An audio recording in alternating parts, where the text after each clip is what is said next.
I think you see just in talking to her, that I told you guys early on, probably in the fall, that the goal with her, was not so much about gymnastics, but to get her to a place where she felt good again, and that she was healthy physically and felt good about what she was doing and where she was doing it, and kind of just rediscover the joy of the sport. And I think she just shared with you that she's rediscovering that, and that was priority number one. Everything else for her outside of LSU goals, will be put on a plan that she can tolerate and be driven by her. To be driven by what her desires and aspirations are. They're not going to be driven by us, and so just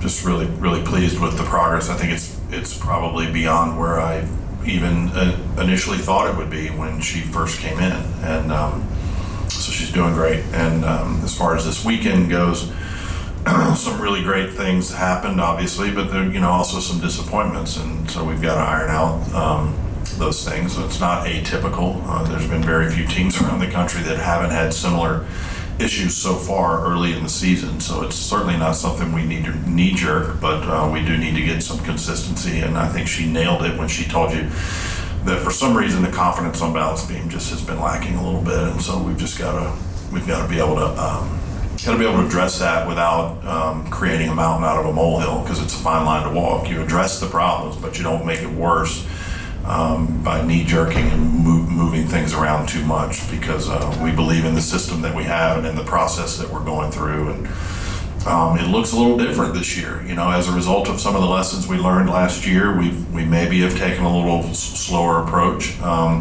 trying to make sure that we don't that we do everything in our power to not wind up in a similar situation that we were in. We've had some years where we've been able to start super fast and then see it collapse at the end. So you want to balance that to the best of your ability, and there's really not a written recipe for doing that. You've got to kind of dictate. It gets dictated by the personnel that you have on your team. So I was really pleased overall with the weekend. I thought floor looked fantastic again. Obviously bars was amazing, but it was they got mad, and that's the kind of performance we see day in and day out.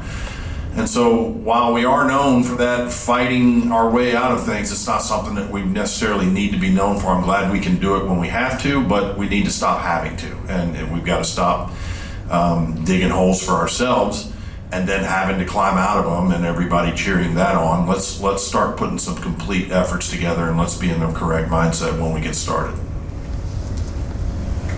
You made a good point about not making a mountain out of a molehill. How do you do that? Is it as simple as adjusting the lineup?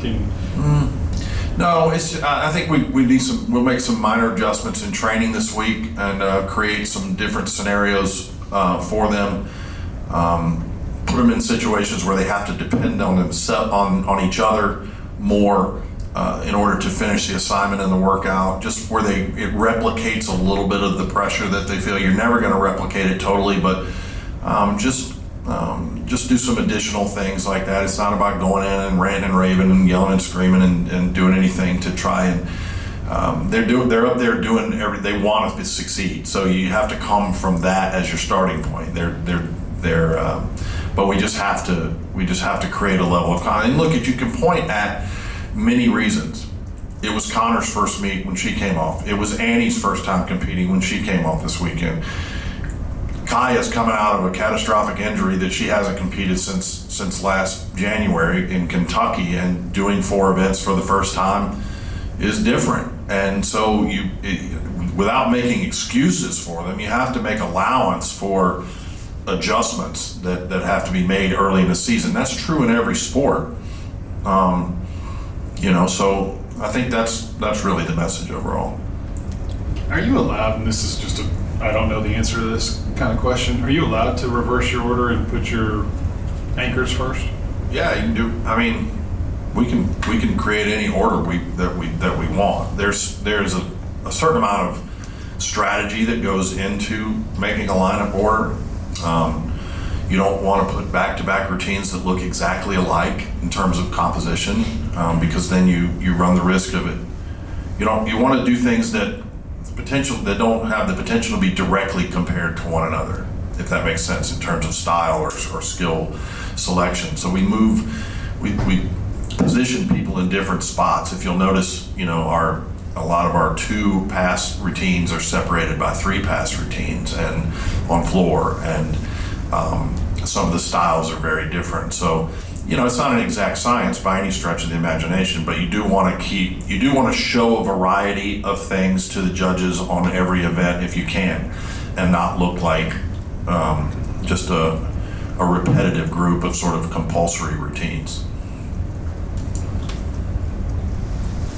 If you wouldn't mind being a little bit technical and describe what makes Konnor's bars routine so good. It seems like if you going from the high bar to the low bar, that transition looks really difficult. And what did you see in her as a junior? Obviously, she's coming up, and she eventually becomes a gymnast who wins the national all-around title. Yeah. What did you see in her early on in recruiting?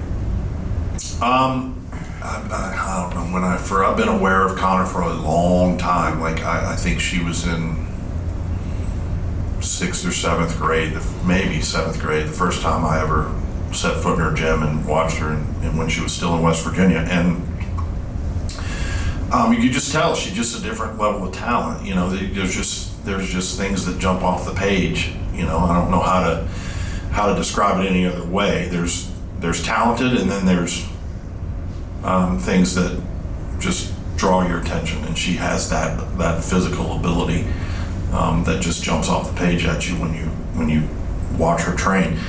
The release itself, the first release on bars is a very difficult release. It's not done often I think there may be a couple other people in college that have done it. It's called a church, and it's the same skill as some of our other people do, but she does it with her legs together in a piked position rather than straddle. The straddle generally allows it to turn over and rotate easier.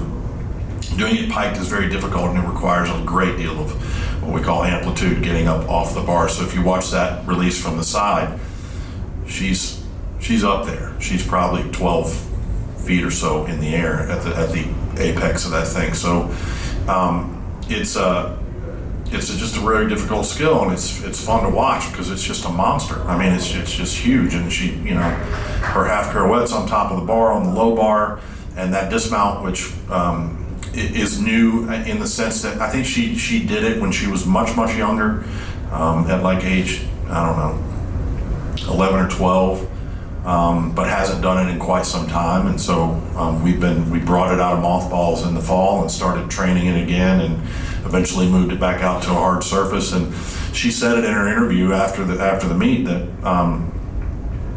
she doesn't land it as consistently as she would like, and we've kind of taken the emphasis off of that and just focused on the direction. And I told her, if you'll just focus on that, the landing will start to come. We can't be result oriented in anything we do. We talk about that as a team. We talk about that with a skill.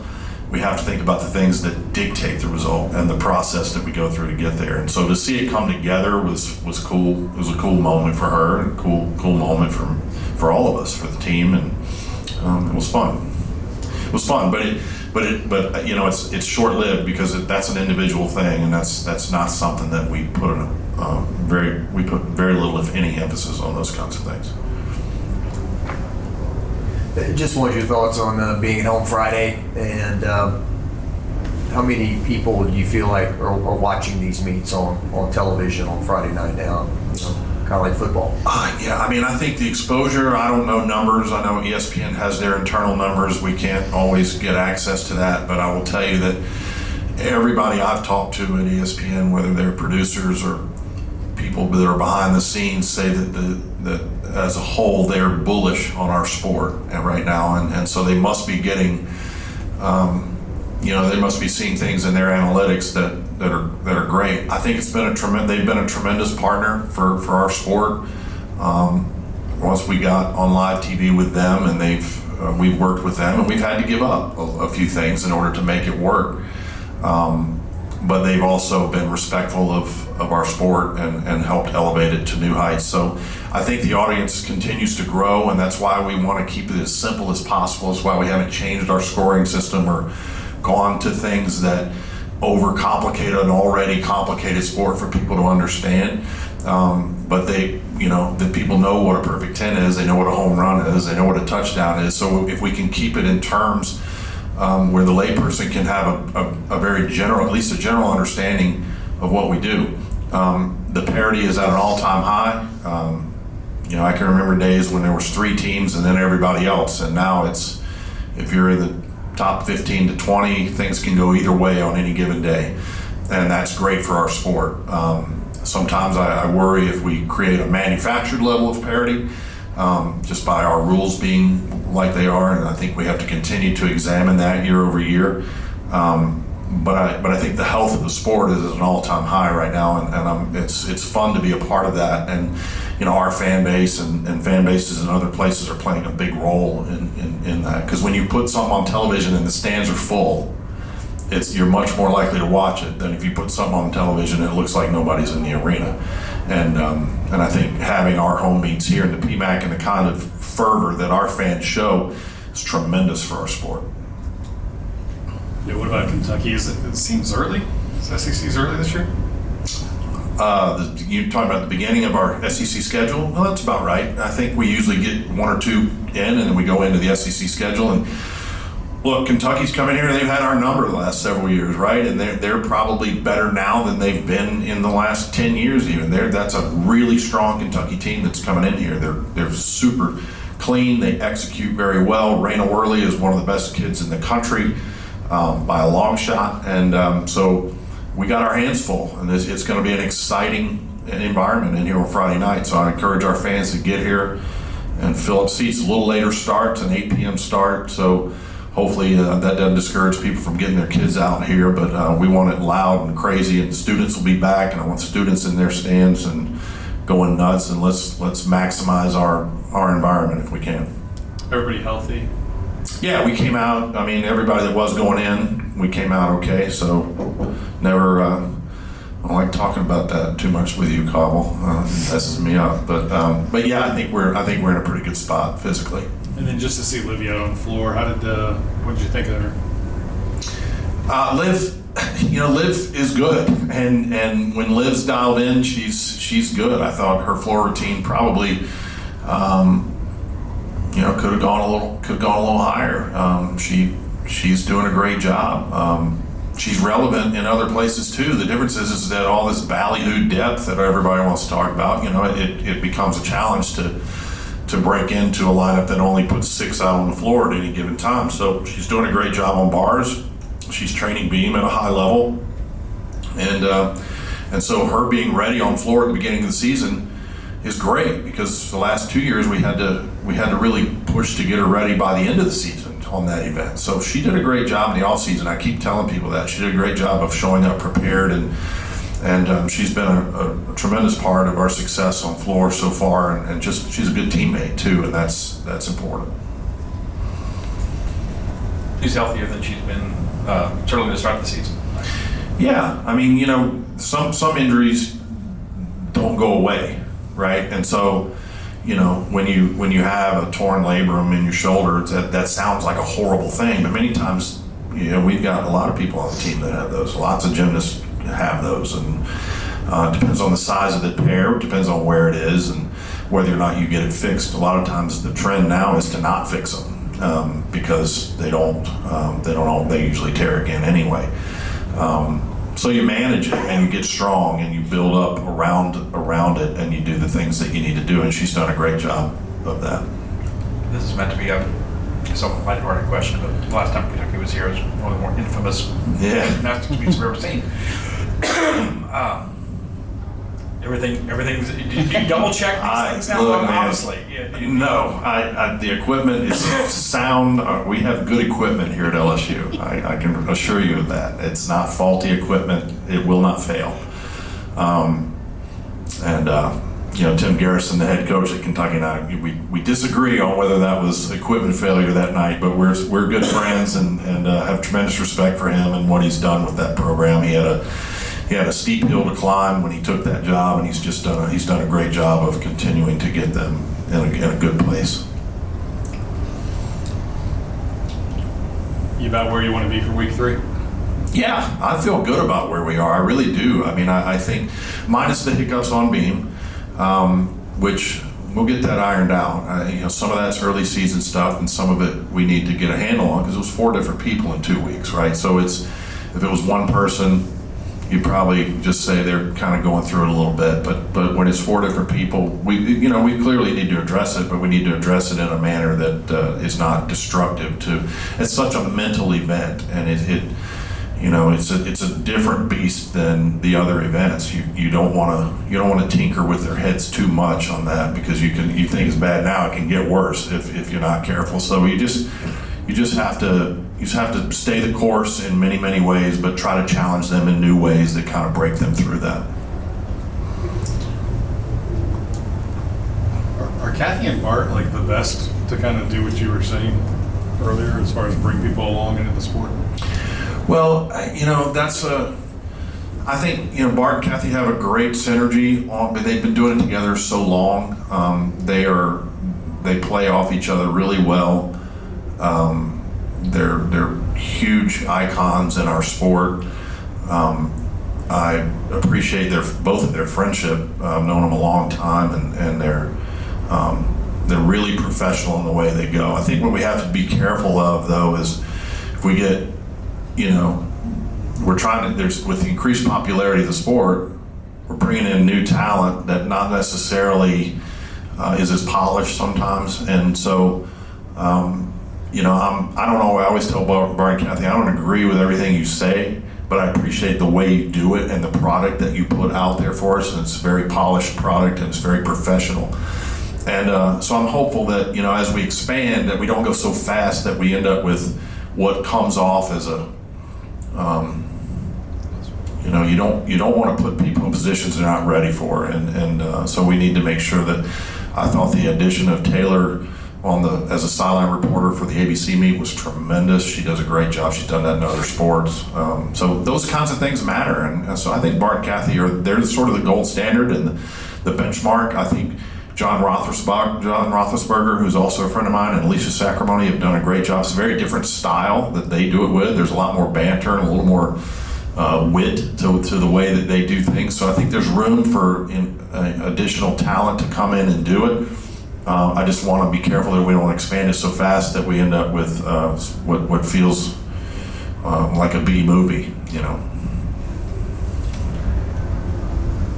This has been unusual. Obviously, this year, Aaliyah was able to do what she did to qualify for the Olympics. But Konnor's in a little different spot. She's going through the season. Mm-hmm. Meanwhile, she's trying, as she said, trying to hone some of those skills, which are a little different for international competition. How do you try to support her in both things? Because obviously it's great for her and for the program if she could make what is maybe the hardest team in the world to make in any sport. Yeah, I mean, she's got a steep hill to climb on that, and as I said earlier, she's got to drive the boat on that. It's not something that we're going to dictate for her. We're going to support, and we're going to bring her along and help and consult and help her plan. But I got to make sure that I don't get out of my lane. My responsibility is to LSU and this team, and I'm not. My emphasis is on making sure that this team's needs are met, and so that's why I say it's in her lap a little bit, because we'll help and we'll bring her along and probably consult with some coaches who understand better how to pace that than we do. It's not something that we've done a lot, but I think right now what her college routines are doing are giving her kind of a basic skeleton, a baseline.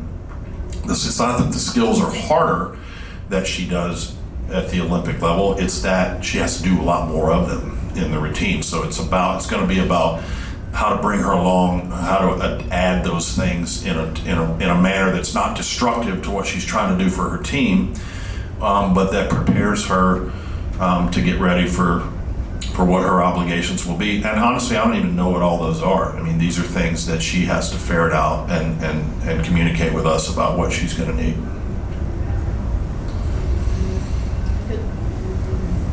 Thanks, guys. Thanks.